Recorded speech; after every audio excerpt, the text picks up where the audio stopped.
We're finally here, the Nightmare Frontier. Ever since I obtained that tonsil stone and I finally saw what Amygdala was, I have been anticipating this moment of the game. Every lore video I have made, and every clue I've deciphered and analyzed only brought me conclusively to the Nightmare Frontier.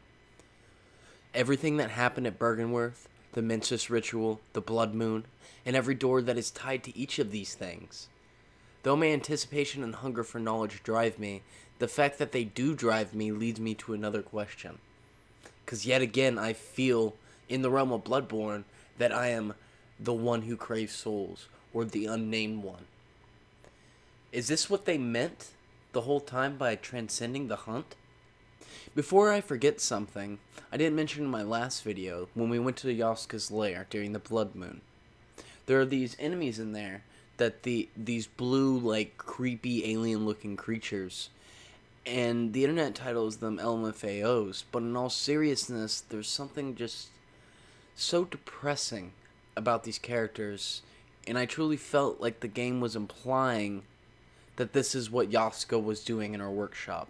Creating these weird, unpleasantly depressing, and in a sad, grotesque little way, wobbly creatures. On the second floor of the lecture building was an interesting note revealing the pale blood was none other than the umbilical cords.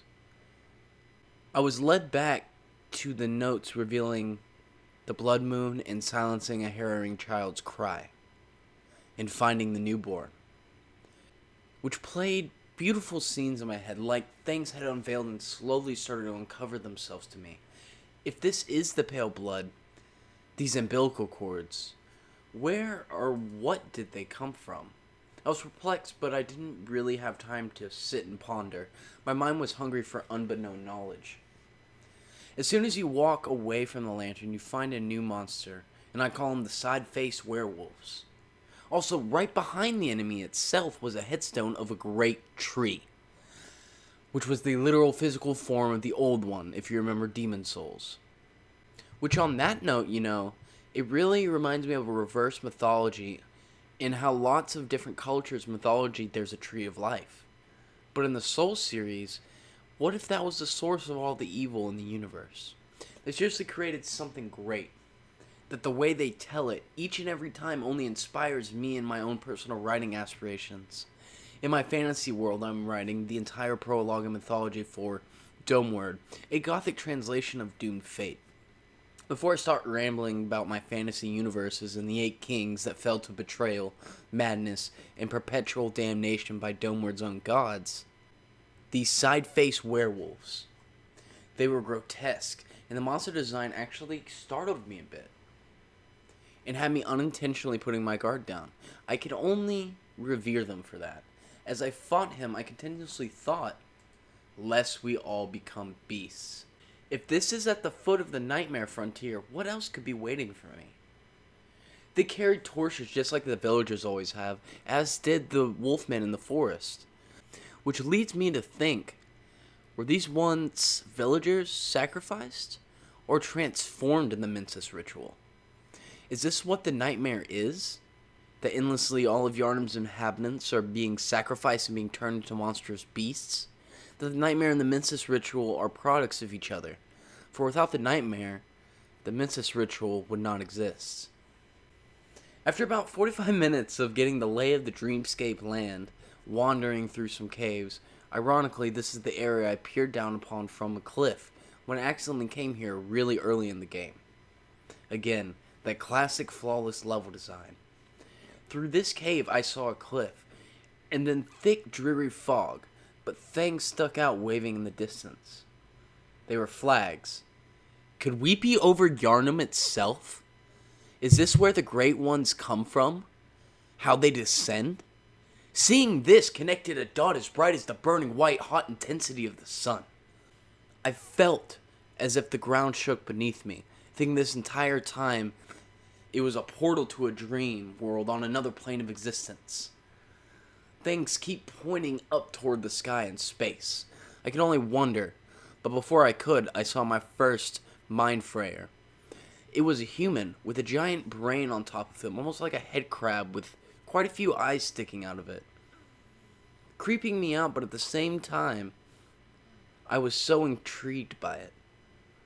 They cause your frenzy bar to skyrocket, just like the unseen village door in Amygdala. Especially thinking about this enemy in the eyes, and thinking about Amygdala being reminiscent of a spider. What if Amygdala controlled everyone's thoughts? What if it put ideas in their head? Maybe Amygdala created the Mensis ritual itself. Also, during my many deaths, because of the mind fray, of course, running past the headstones, I noticed a lot of them share spider eyes similar to Ram and Amygdala. And then I finally spread into the boss that was overlooking the fog and the flags. And there it dropped. Amygdala. The way it was set up, it was almost like a queen spider. And the fact it was semi-humanoid was unsettling, adding layers and layers to this enemy archetype and background. The sole fact, when it charges up its laser attack, eyes pop out of those holes. Like there's something lying inside that head. Is what has become of the children? Lest we all become beasts, I kept pondering. Taking my time with this boss. What was more intense was to actually just fight Amygdala after the entire game confusing you, eluding you. It has been well paced and just magnificent to finally just slay this beast. Empowering you with all the terror you felt while it judged you, watched you, taunted you. Once it falls, looking around, something felt very great tree-like surrounding Amygdala's lair. And in the room with the lantern, the floor looked creepily akin to Cthulhu. All it took was one entire zone to send me through loops and add yet another layer of intricacy to the story of Yharnam's dark secret. The Great Ones descend. Makes me even more sense now. The Nightmare of Mensis is the next area. Closer and closer I'm getting to the end, but I've still got a bit to go. Still questions remain. Who created Amygdala? Who is the boss of the Mensis Nightmare? I can only assume it's the last piece of the Mensis ritual puzzle. The blood moon and the night of the hunt. One thing's for certain. I am the one who craves souls, and I will find out.